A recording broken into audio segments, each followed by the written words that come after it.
Hitler's table talks have exposed how broken the entire concept of history is, and today I'm going to walk you through the controversy and explain why history is dead.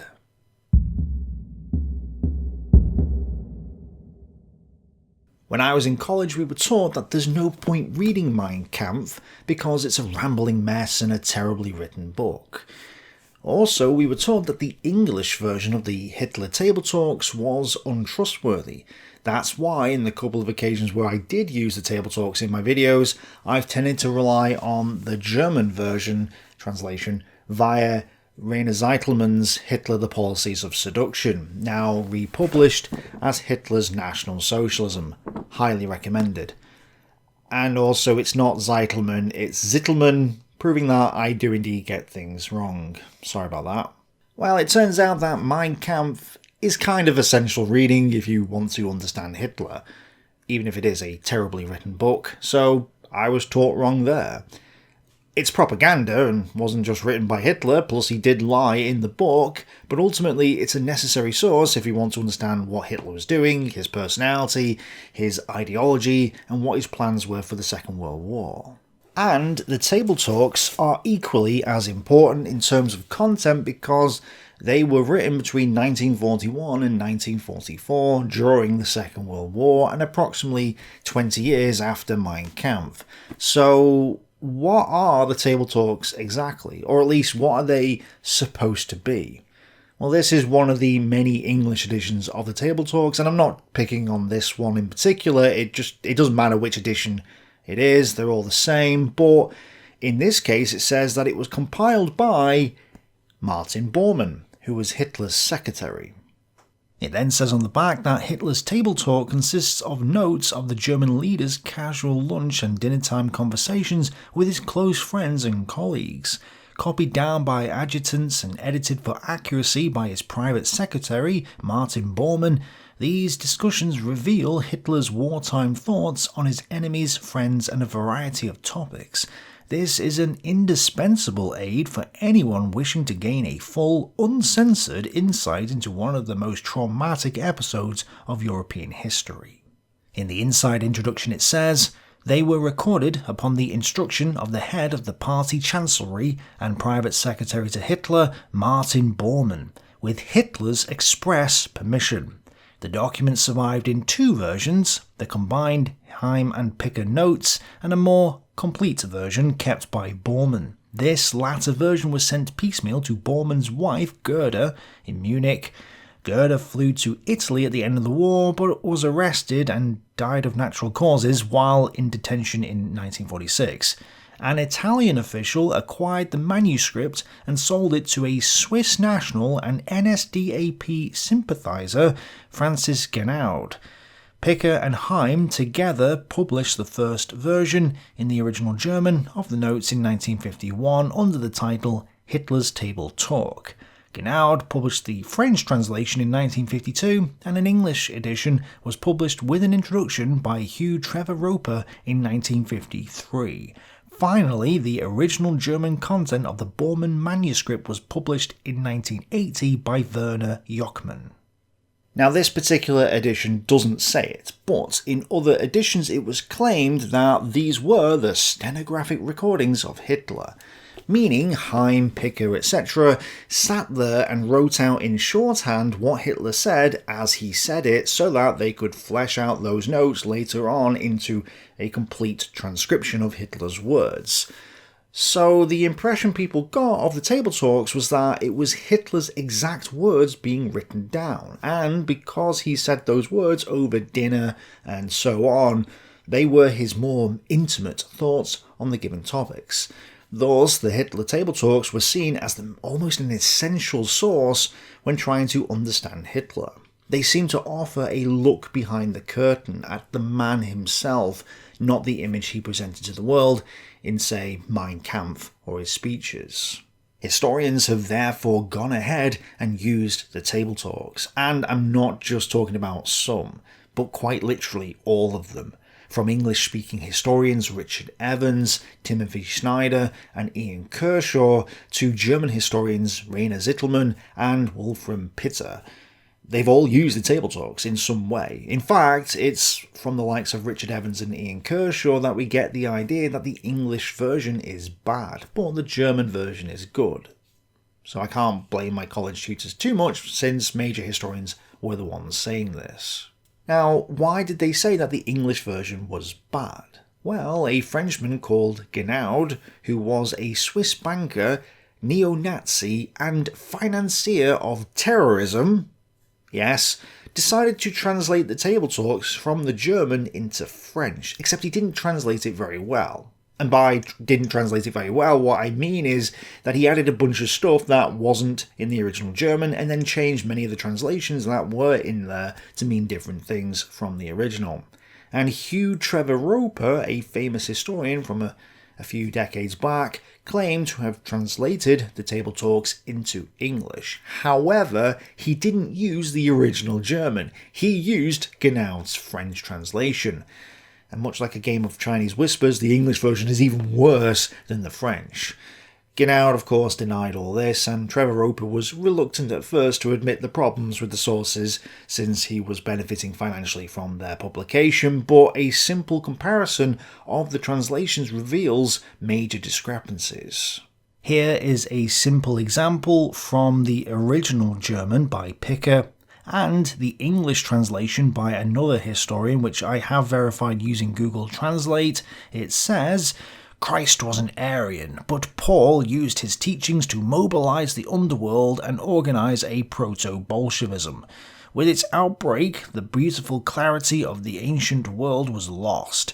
What kind of God is it who is only pleased if humans chastise themselves before him? Okay, well here is the English version by Trevor-Roper based on Guénaud's French. Christ was an Aryan and St. Paul used his doctrine to mobilize the criminal underworld and thus organize a proto-Bolshevism. All good so far, but then this intrusion upon the world marks the end of a long reign, that of the clear Greco-Latin genius. What? The original German simply didn't say that. Now, in this example, Guénaud didn't insert any extra sentences or paragraphs like he did elsewhere, but you can see that there are major discrepancies in the translations, so it makes sense that historians were saying, hey, don't use the English or French versions, use the original German. However, it turns out that the German version wasn't what it was assumed to be. It was claimed that these talks were stenographic notes written down by Hitler's stenographers, Hyman Picker. Bormann also wrote some of the notes, and so did Hans Müller. And it was claimed that Hitler didn't know about the notes, and so was speaking freely. But straight away, there was a counterclaim. Picker said that Hitler did know about the notes, and even checked them over, contradicting the idea that Hitler was speaking freely. And then it turns out that none of these guys were stenographers, and that the notes they made weren't shorthand notes at all. They were reconstructed entirely from memory, possibly based on some notes taken at the time, but ultimately they weren't a word-for-word recording of what Hitler actually said. In other words, they're not quotes. They're not actually Hitler's exact words. Instead, they are a record of what Heim and Picker and so on remembered Hitler saying, which ultimately isn't the same thing. However, historians have mistakenly believed that they were Hitler's exact words and have treated them as quotes, which they're not. And we now know why. The reason the table talks were deemed to be stenographic records, even though they weren't, was because Henry Picker's German first edition in 1951 stated that they were stenographic notes by Dr. Henry Picker. This was a marketing stunt, probably by the publisher rather than Picker himself, and the newspapers then reported this misinformation as fact, not the last time, and the idea infected the minds of the historians. To be fair, a lot of the historians realised that there were problems with the table talks, especially the French and English versions, and so used them with caution. English-speaking historians tended to rely on the German table talks, although not always, and German historians were cautious to use the German version too, although not always. But while the issue with the table talks was recognised, it wasn't seriously considered in formal debate until 2003. Yes, 52 years after the initial publication. Historian Richard Cervantes Carrier is a bit of a controversial figure, to say the least. You may have come across some of his talks on YouTube, as I did a few years ago, about why people invented the Jesus.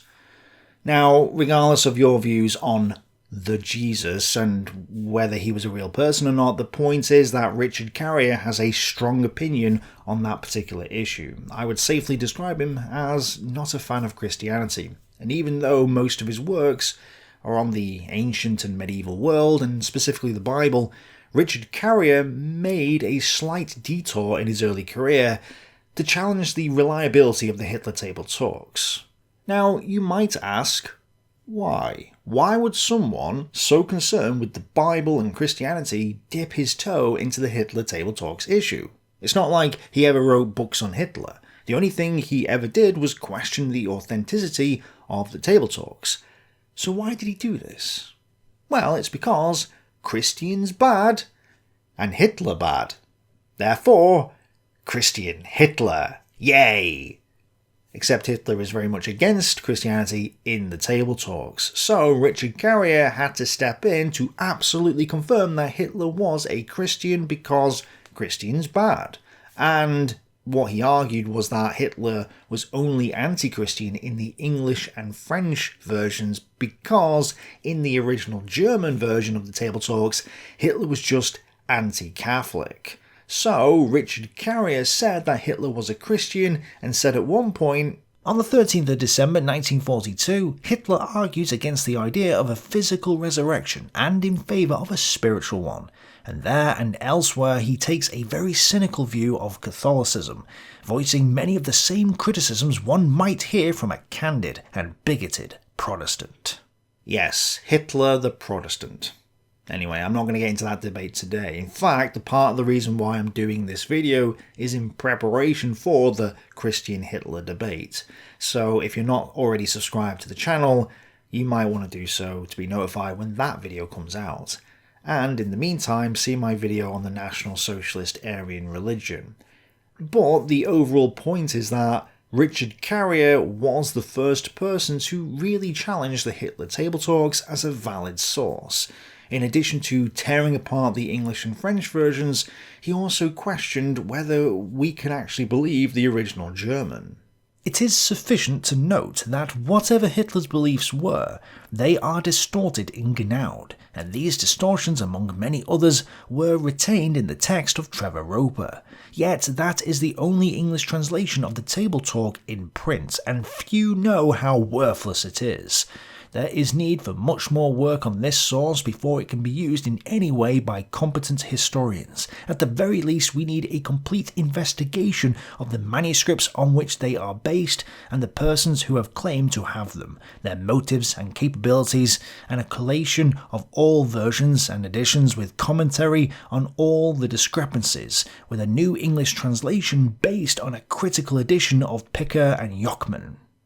Pretty damning stuff. But then in 2016, Mikael Nilsson, not the Swedish footballer, the historian, published an article arguing against the Table Talks, and then published a book in 2021 called Hitler Redux, in which he basically crucified every single historian who dared to use the obviously flawed Table Talks. The Table Talks are some of the most central and frequently used sources in the field. Basically all historians since 1951 onwards writing about Hitler, National Socialism or Nazi Germany have used them to a lesser or greater extent. Most historians have also used these sources entirely uncritically, citing from them as if they contained Hitler's own words. This is a serious mistake, and this practice has to stop. First, he came for Richard Evans, saying Evans pointed out that the English version was wrong, but then went ahead and used it anyway in his Third Reich trilogy. Whoops. But to be fair, Evans did check the English version against the German version, like other historians have done, such as Ian Kershaw, so it wasn't as stupid as it first sounds. That said, he still used the German version, which Nilsson says is untrustworthy. so Evans is still wrong. He then goes on to pick on Wolfram Pitter, William Carr, Timothy Snyder, and even Ian Kershaw, plus others besides. And I thought he was just being a bit harsh, but then he slammed on Rainer Zitelmann, and it was at that point that I started to realise the full implications of what he was arguing. So Nilsson starts off by saying that Zitelmann did include a critical discussion of the table talks and that Zitelmann did use multiple sources to back up his claims. He also only used the table talks when they could be supported by other evidence, and Zitelmann qualified that all necessary reservations would be used with the table talks. Nilsson acknowledged all of this, but then went on to argue this. This method, however, even though it is commonly applied by historians, has serious flaws. First, if a source is so problematic that it always has to be supported by other, more reliable sources, then what is gained by using it? Would it not then be better to simply use only the more reliable sources? Second, what does Zitelmann mean when he says all the necessary reservations? He never explains this in any detail, rendering the assurance meaningless. He goes on, and the entire book is written in a way that hammers home these points over and over and makes more points besides. So it's not an isolated incident, nor is it something to be taken lightly. But I don't think that this historian realised what he was saying in these 4 sentences, and maybe if you're not steeped in history theory like I am, you may not have caught it either, so let me spell it out for you. In these 4 sentences, he has just argued that if we use any source that is flawed, we are wrong, because one bad apple will spoil the bunch. One bad source will rot the entire historical narrative that we're trying to write. We should, he says, only select the sources that we believe are reliable, which basically means we should only use the sources we agree with and dismiss the ones we don't. What he didn't say, but I'm going to point out, is that every source we use is flawed. Diary, memoir, a sword pulled out of the ground, official document, works of historians, video, you name it, it's flawed, it's biased, it's unobjective, it's made or written by flawed and biased humans who have agendas. Therefore, every source is flawed, and flawed sources spoil the rest, right? So historians are all building their houses of history with bad materials. In other words, the entirety of the field of history and the historians and the histories that have already been written about in the past are therefore rotten from top to bottom. Worse, if we use multiple sources to compile what's known as a convergence of evidence to try and overcome the flaws within the individual sources, we are still wrong because ultimately we're still all using flawed sources. Thus, our narratives are flawed, all the history books that have ever been written are flawed and always will be flawed since they're all built on sand. Then, as if to rub salt in the wound, he says that if we try and explain to our audience that we are using flawed sources and therefore will use them with reservations, we are even more wrong and our assurances are meaningless. We're therefore left with the realization that every source is flawed, that every source has to be thrown out, that every history book is worthless and should not be believed. And if you think about it, he's right. If we're trying to get to the truth and every source we use is wrong, then we'll never get to the truth. We cannot trust any of the narratives being presented. They're all lies. And this doesn't just apply to history, but to all knowledge.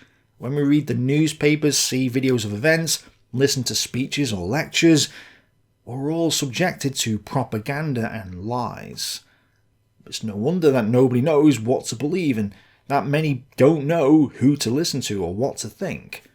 As this historian has exposed, the evidence is meaningless, and therefore all we can do is build our narratives on belief. It's now all down to what you feel is right, and since evidence is irrelevant to belief, there's no point in the historian anymore. So, the Hitler table talks have broken history. Every historian has used the table talks or other equally flawed sources, so the narrative that every historian has pumped out there is wrong. All of them. Every historian of the Second World War is wrong. And how can we trust a single historian of any subject if all they're using is flawed sources, and every source is flawed? That means that all their narratives are wrong. History is wrong. It's rendered useless. In other words, history is dead. And you might be thinking that this is a little overdramatic, but it's actually not. When I read this initially, I actually had a mini crisis of confidence myself. On the internet you will find plenty of people saying that the sources we all use are wrong, and our narratives are wrong since it all comes down to belief. Apparently we can dismiss any source we like, we can selectively quote whatever we want, and if you use a source that I don't agree with, then you're wrong. You're shilling for so-and-so, and you only pretend to know the truth since you can't know the objective truth. In fact, there is no objective truth. History is a lie. Historians are all scammers. History is written by them, whoever they might be. Oh, and the truth just so happens to be on the extreme political fringes for some magical reason. And as a friend in real life asked me recently, but how do you know that you are right? The problem with the Hitler table talks is that it exposes the lie that history is built upon. And it's not the only source that does this, but it's a famous one, and one that's relevant right now because it's currently under the microscope. But you pick any source, any at all, and I'll tell you why it's flawed. It was created by a human, and all humans are flawed. They put their opinions into the pieces they write, they make mistakes, they're not perfect. Therefore, history itself is also not perfect. It's not the objective truth. It's a lie. So, is history dead then? I mean, it's certainly broken, right? But is this really the case? As a famous boxer said one time, everyone has a plan until they get punched in the mouth. And when I read this, it was like a punch in the mouth. It shocked me because it was unexpected. I wasn't expecting a historian to be so eager to throw out the table talks that he would get rid of history as well in the process. He's thrown the baby out with the bathwater. So I had a minor crisis of confidence. And then I remembered that I've already read In Defense of History by Richard Evans and several other books on postmodernism, so I'm more than ready to punch back. Therefore, I think it's time to resurrect history from the dead. We're going to start with the blatantly obvious fact. The critics who originally recommended me this source as a way to undermine what I was saying elsewhere didn't read it themselves, or if they did, they didn't read till the end or weren't paying sufficient attention. And in this case, I blame the author because of the way he wrote the book. He paints the picture throughout the first part of the book that the Hitler table talks cannot be used as a historical source. He slams on it, and the historians he mentions over and over, shaming them for using this source.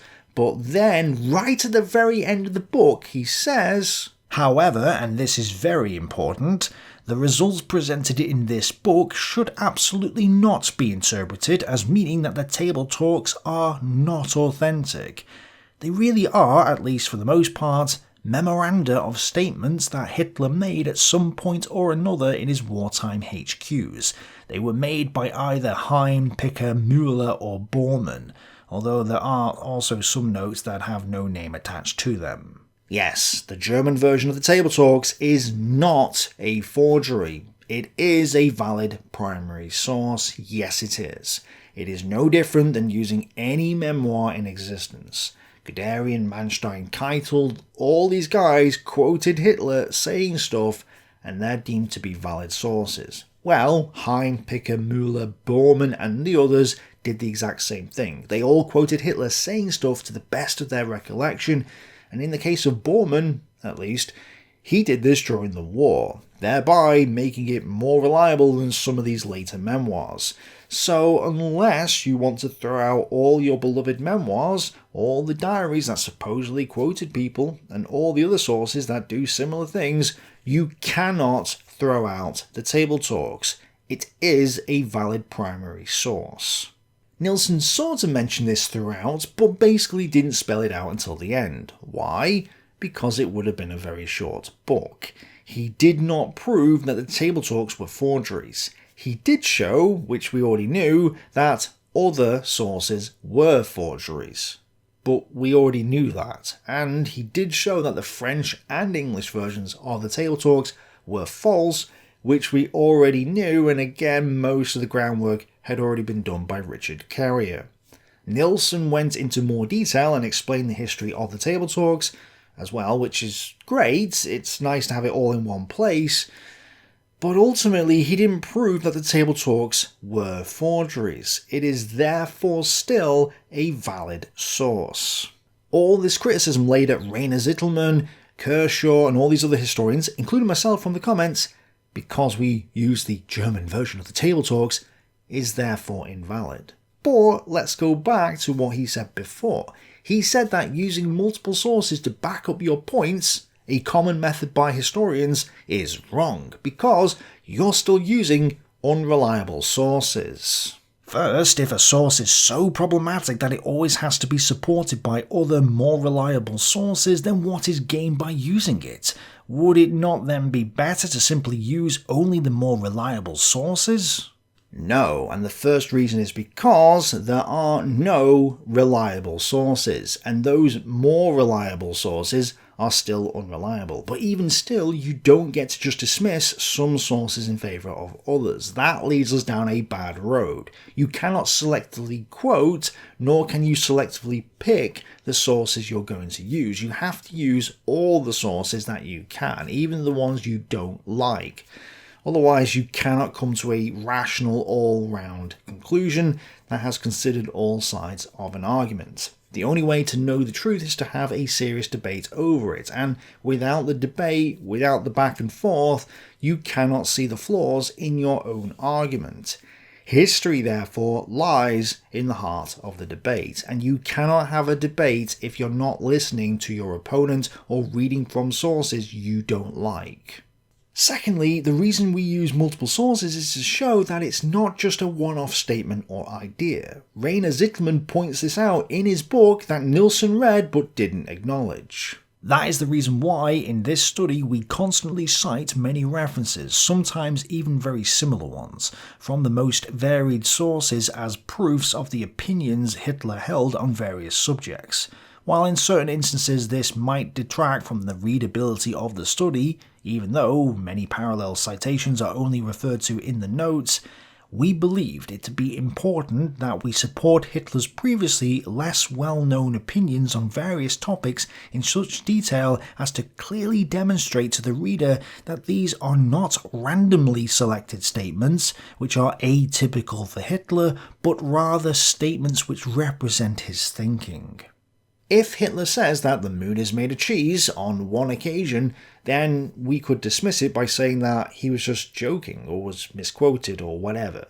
But if he says it in 10 different sources from 10 different occasions, all of which provide more context, we can safely assume that he meant it, or maybe it was a joke, depends on the context. So, it's best to use multiple sources, a convergence of evidence, to back up what we're saying because it adds weight to the interpretation of the past that we're trying to express. And what is gained by using so-called problematic sources? Well, let's think about it in a different way. All sources are problematic. Therefore, if we were being nihilistic in the way we view our history, we would say that the whole of history is flawed, and therefore all the narratives are wrong too, and we cannot know the truth about the past. And that's right, but for the wrong reasons. History is not the study of the past. It is the study of the record of the past, and that's not the same thing. Unless a god of some kind descends from the heavens and provides us with the objective truth, we cannot ever know the objective truth. There is no objective truth in history. It is subjective in nature. Each individual goes through their own journey, a pilgrimage through history to discover whatever they consider to be the truth. It's their truth. They may impart that knowledge onto others, but ultimately it's down to those individuals to discover their own truth for themselves.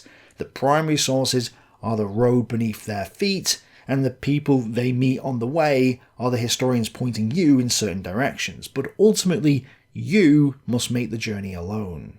And to make sure that what we see is right, that we're not coming to the wrong conclusions, we've got to bounce ideas off each other.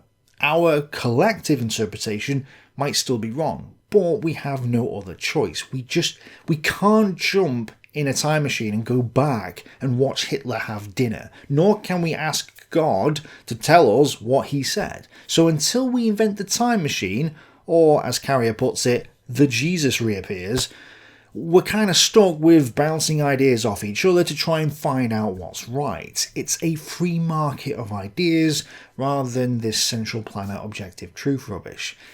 There is no objective truth. Value is subjective and so is the truth. It's down to the individual to discover the truth for themselves and then realize that other people may have different truths. And that's fine. You can try and persuade them, but ultimately it's down to them to come up with a subjective truth for themselves. Now yes, we might need to treat our sources with all the necessary reservations, as Zittelman put it, but this isn't a meaningless statement. The sources are problematic, and we should warn others, who may not realise this, about the dangers of said sources. This isn't a controversial idea.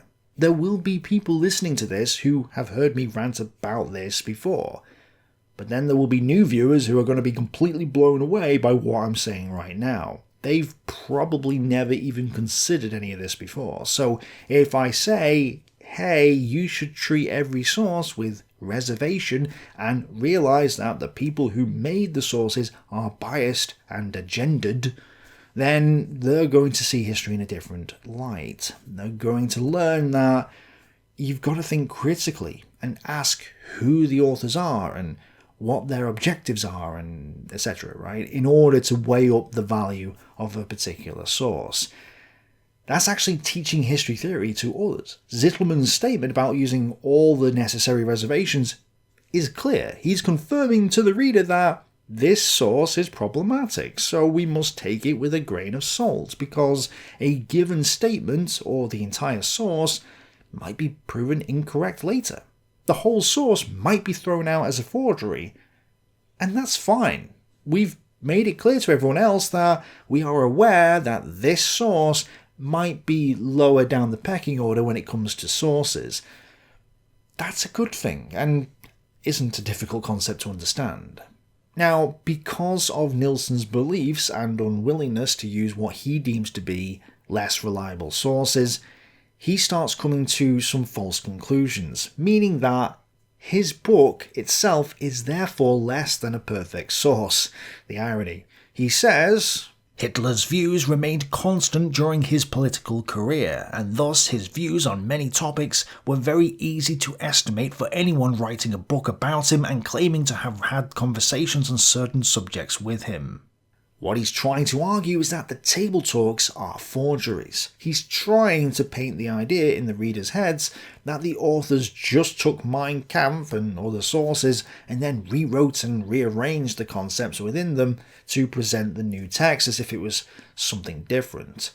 In other words, he's of the opinion that the authors of the table talks plagiarized the text from other areas. And maybe they did. However, we don't have evidence of that, and this is just Nilsson's opinion. Yet, despite this, there have been people in the comments of my videos saying Nilsson showed that the table talks were forgeries, or false, or whatever. No, he did not. But the way he wrote the book implies that that's what he's saying. In some sections of the book, Nilsson showed that Hitler's views in the table talks were no different than what could be found in Mein Kampf, implying to the reader that it was a forgery. But then, in other sections, he shows that the views were different. But instead of concluding that maybe Hitler's opinions had changed over time, he concluded that this meant it was most likely made up, because Hitler's views were not consistent in the 20 years between the two sources. Well, hold on. Which is it?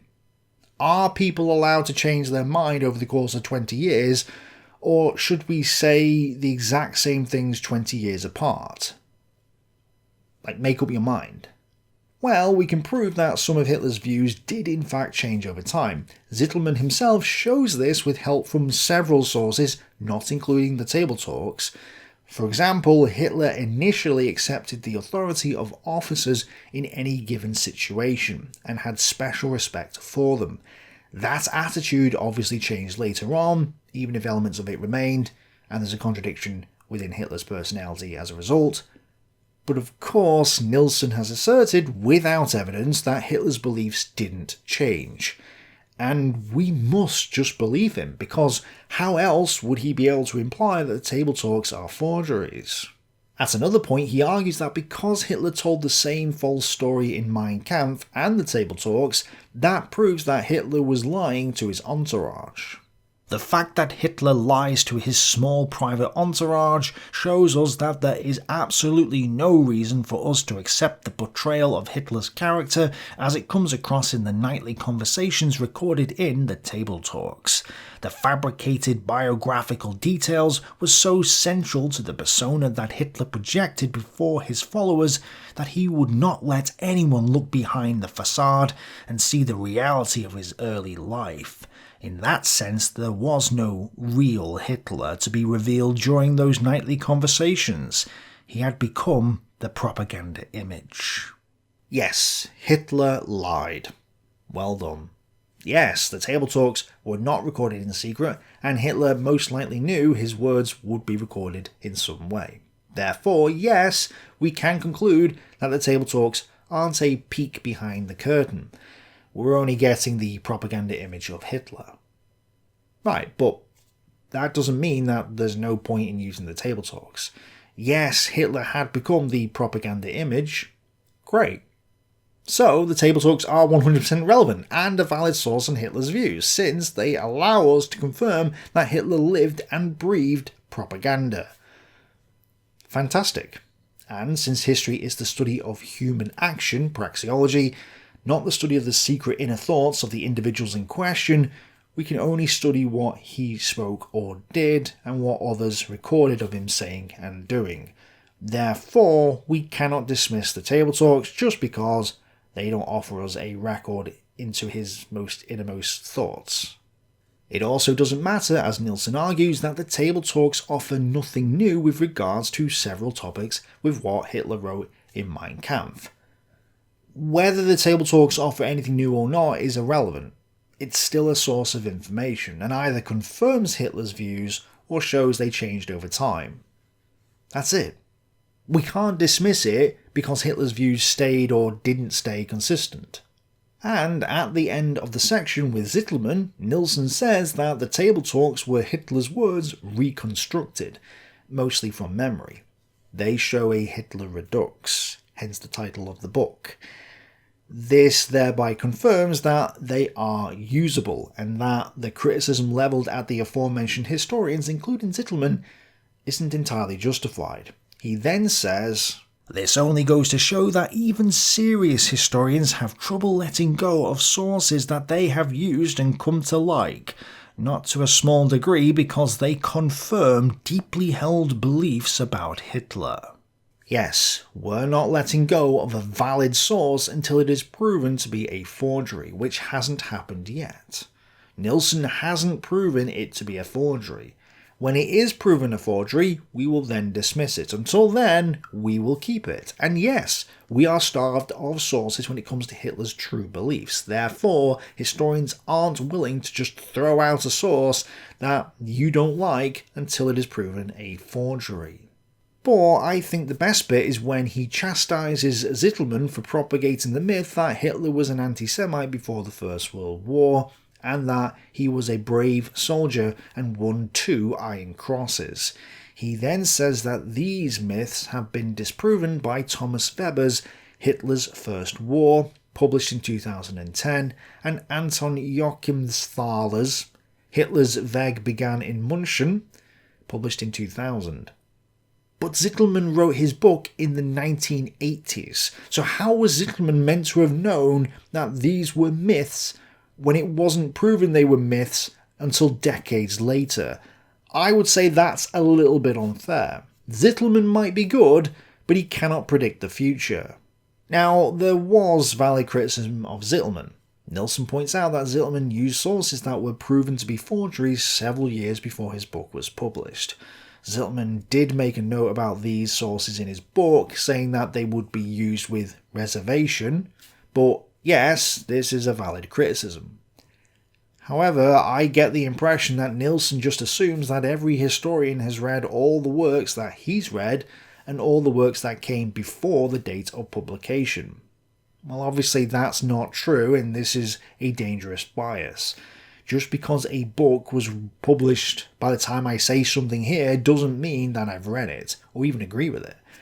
For example, let's take a look at, the Table Talks. I was told not to use the English version, so I didn't. I used the German version.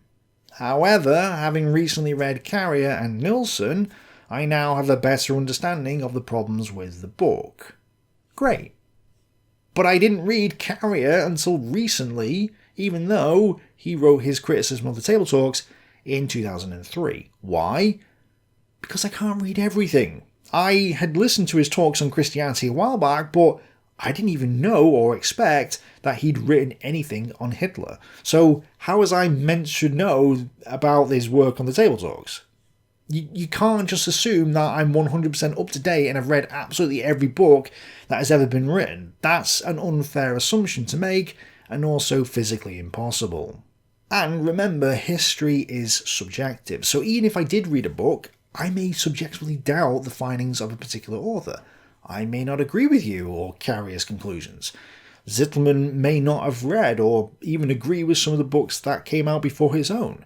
Maybe he did, maybe he didn't, but you can't assume that every historian you've mentioned is fully aware of those works. I've almost conclusively proven that Wilhelm Hoffmann's diary at Stalingrad was false, or most likely a forgery, for the reasons stated in that video. But I doubt that many of the mainstream historians have even heard of me, let alone watched that video, so I can forgive them if they still use Hoffmann in their works, because they may not agree with my findings, even if they did know about it, because history is subjective. In fact, not even the German texts of the Table Talks are primary sources in the sense that, for example, Mein Kampf and Hitler's Zweites Buch are. They are a secondary source with regard to Hitler's statements based on the recollections of those who heard him speak. They are thus primary sources in the same sense that Goebbels' diaries or any other retroactive recollection of what Hitler said are primary sources. And those are primary sources. According to Ranke, the German historian who invented modern history as well as the terms primary and secondary sources, primary sources are those sources written by people who were there and witnessed the event. He did not say that they have to write the primary source immediately afterwards.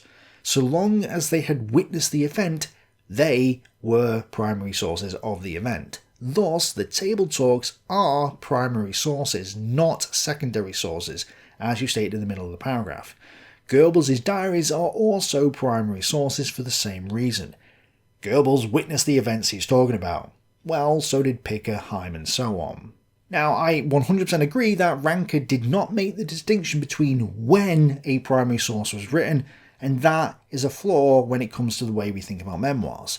But I have been on record as saying this in the past, so I have no problem saying it again.